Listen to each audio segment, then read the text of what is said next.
Greetings and salutations. Before we start today's video, I want you to take a moment to like this video, to subscribe, and not only that, but let's try something new.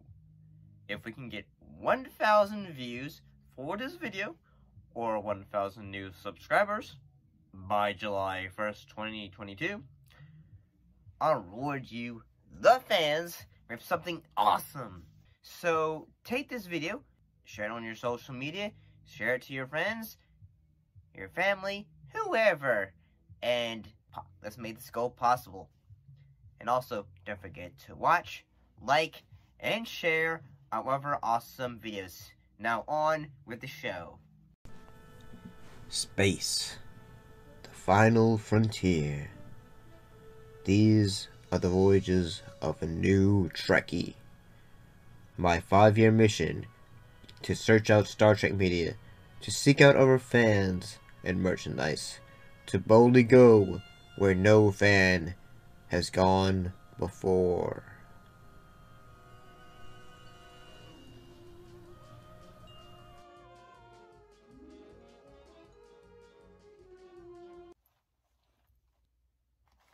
Welcome back to another episode of the show. So, today's episode is dealing with 2 episodes from the original run of Star Trek from the first season. Today's 2 episodes are Conscience of the King and Balance of Terror. So, let's get right in and talk about the first one, which is The Conscience of the King.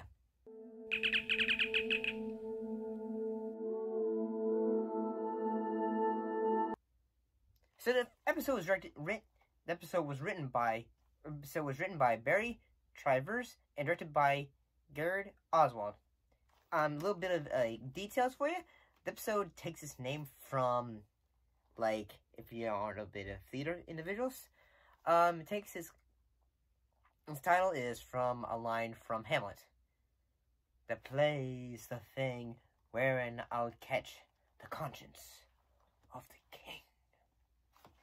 And you're probably thinking, like, he's probably excited. Yes, I'm actually excited because, when I first saw this episode, when I did the original run of Star Trek with a Noob, you can actually probably watch that original video.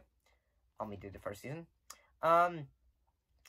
Basically, in this episode, Kirk and the rest of the crew of the Enterprise, they end up crossing paths with a actor who is suspected to be a mass murdering dictator. Like 20 late years earlier, and say one of the officers, in this case Officer Riley, they say he's the one. Oh, and one little detail before we get when I finish, this is actually the final appearance in production order of Grace Lee Whitney as Yeoman Janice Rand. She ended up getting fired from the show. She got fired like a few weeks before filming on this episode. Yeah. But she's also in the next episode a little bit for Balance of Terror. So there's that. So, who was some of the cast members in this episode? Arnold Moss as Anton Carradine, or Kodos as well. Barbara Anderson as Lenore Carradine. Bruce Hyde as Lieutenant Kevin Thomas Riley. And William Sergeant Dr. Thomas Layton. And Natalie Norwick as Martha Layton. So, when I originally saw this episode, I actually still think that this episode was actually pretty good. Well, I'm gonna be kind of biased, and honestly, because this episode has a bit of, delves into theater. And I actually kind of love this one, mostly because the acting in this episode is actually pretty darn good, especially from Moss. He does a great job, and that he plays a man who's just wants his past to stay back to where it was and not have to deal and stay in the present. But he also realized, like, say, you know, the past me was bad and all that. So, but yeah, I will gotta say some of the highlights for me is Officer Riley going after like Kodos, but you know, but Kirk gonna say no, and all that. Places the Enterprise and her crew in grave danger. Riley, get back to the sickbay. And I also think that the moment when Kodos is, or Anton is, like, giving, like, he says, like, say, hey, daughter, yeah, my past was messed up. I'm an actor now, but yeah, my past was bad. Play is over. It's been over for 20 years. I was a soldier in a cause. There were things to be done, terrible things. Stop it, Father. You have nothing to justify.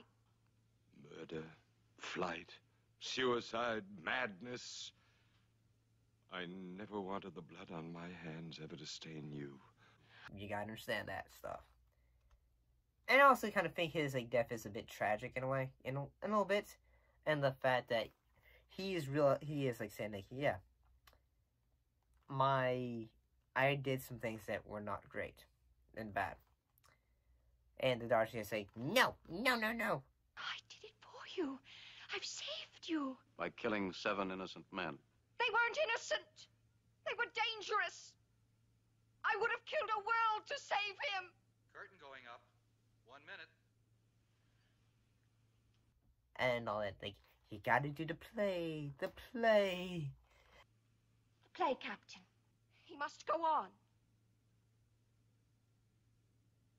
This is the great Caridian. God. You cannot deny him his last performance. And honestly, I gotta say, her acting is great.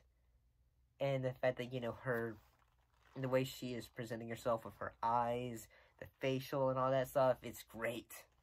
Drifting through space. The soul of the great Caridian giving performances at every star he touches.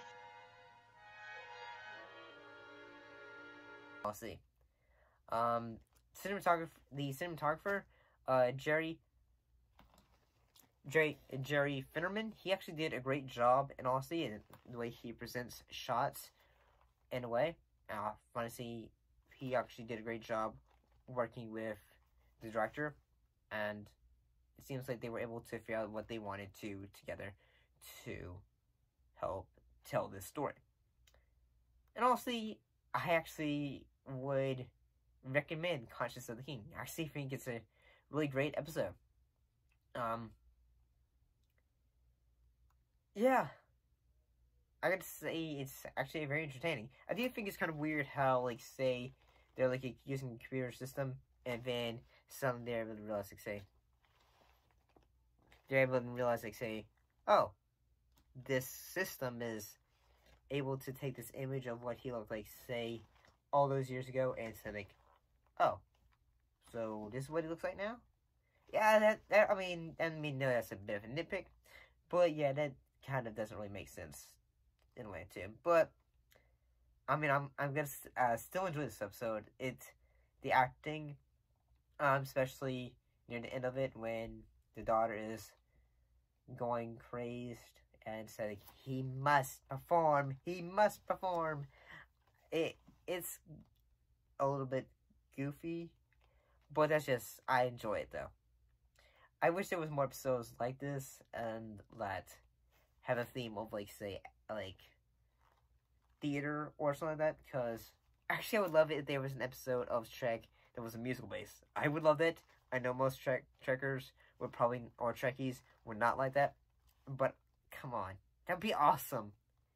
How awesome would it be if suddenly Spock just bursted into song, or, like, say, Kirk is shooting at a Gorn or something, and then suddenly he goes like, and lights. That'd be actually that'd be kind of cool. If there was ever like a film that is about the history or creation of Star Trek and like, getting it developed, that would be pretty cool too. But we're gonna move on now. I'm sorry I'm rambling. To go to Balance of Terror.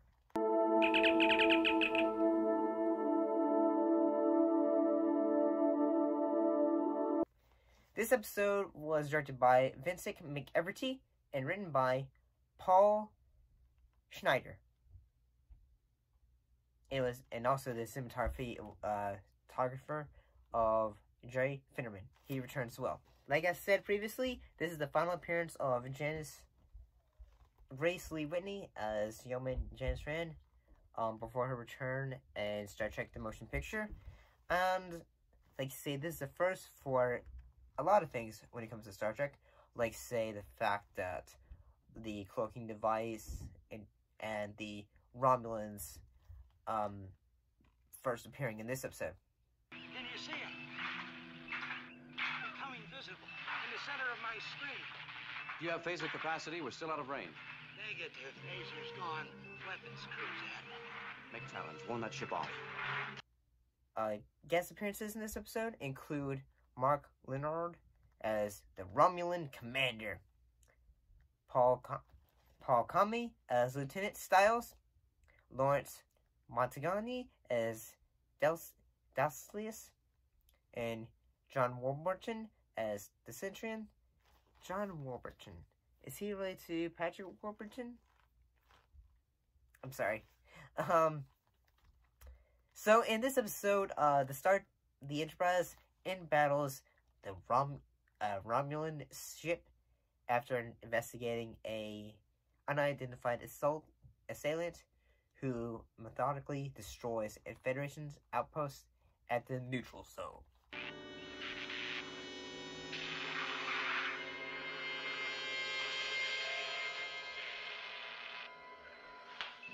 Enterprise. Can you see it? My command post here. We're a mile deep on an asteroid. Almost solid iron. So, yeah, there's that bit of detail. Like, say, before this episode, like, say, there wasn't, like, say, much of, like, we've never really thought, oh, like, Vulcans could be bad. So, but the Romulans, they're sort of, like, say, they look similar to the Vulcans and the fact that their ears, they look similar, but, they're not.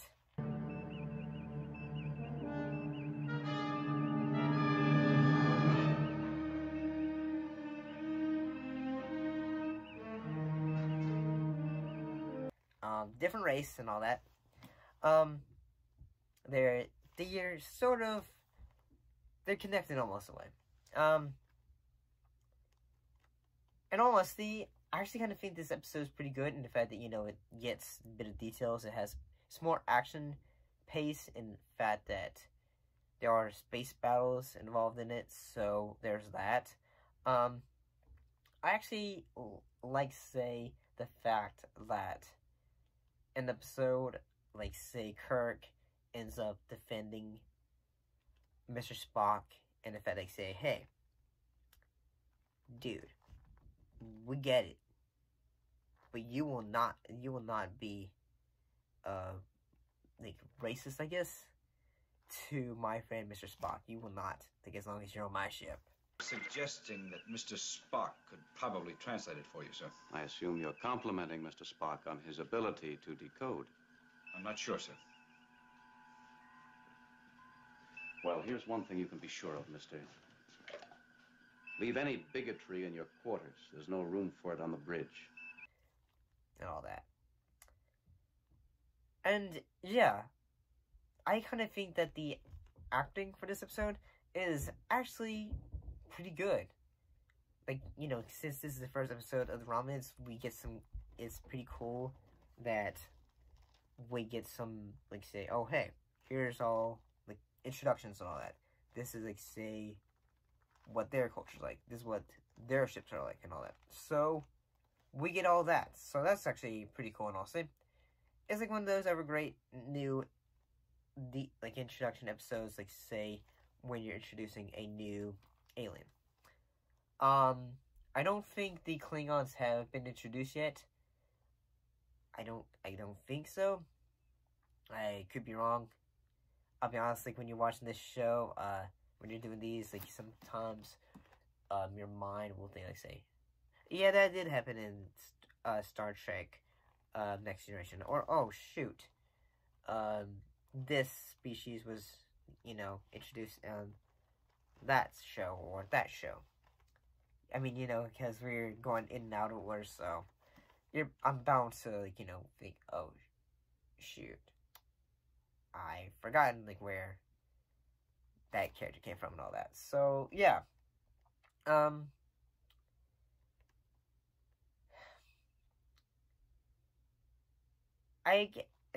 mean, in all honesty, it's actually a pretty good episode, and that is an introduction episode to a new race and all that, and we get a bit more, another interesting, theming in Star Trek, because, in Star Trek, you get a lot of, like, say, implications, like, say, hey, like, in the fact, like, say, sometimes some themes are, racism, or sometimes judging others, or something like that. This one's kind of like that, like, say, hey, since, the Romulans haven't been seen in many, many years, especially by humans, they think, oh, they look exactly like Vulcans, so we must now think they're Vulcans, and then, since we only know one Vulcan in the show, Mr. Spock, they are probably, like, similar, and all that stuff. But, what do you guys think? What do you think of these episodes? Put your thoughts and comments down below. Let me know. And as always, thanks for watching, and I'll be seeing you, most definitely, next time. See you later.